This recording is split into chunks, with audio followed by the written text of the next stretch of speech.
So it's really appropriate to call it modernization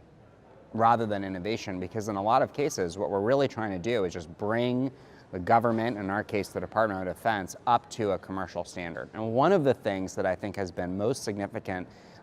is the widespread adoption of cloud computing in the Department of Defense, and particularly the decision by the Secretary and the Deputy Secretary to launch a cloud initiative and to let the JEDI contract. I think that is going to be a landmark move for the department, because once you have that cloud technology, it enables so much of the kind of security, elastic computing, machine learning, automation, app development, agile software development that can be built upon that. So really, until we get to modern commercial cloud, I think our efforts have really been slowed. And once we turn that corner and we get that platform that can be shared by everyone, that is really going to unlock the power of data as a strategic asset, unlock the power of machine learning to do automation and really drive the Secretary's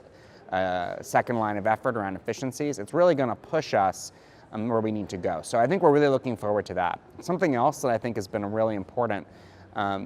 change, also helping with IT modernization, is an increasing recognition among leaders across the department and the services and elsewhere that we really need to focus on data science as a core competency and software development as a core competency. These are two things the Defense Innovation Board has highlighted in their recommendations, which are public. And I think we now see leaders starting to recognize that IT modernization is really a strategic enabler, not only for back office function, but for the warfighter. So we hear cloud at the edge, data scientists embedded in the field. These are the kinds of phrases that we think signal a recognition of the kind of changes that have to take place. And last, that is all leading towards the Joint AI Center and the widespread adoption of the responsible use of artificial intelligence in the department for the full spectrum of operations that the department needs to undertake, both from in terms of helping people to do what people do best, and saving money where we can, all the way to the edge to ensure that we're using the very best technology available today to protect not only our servicemen and women and our allies, but also to protect civilians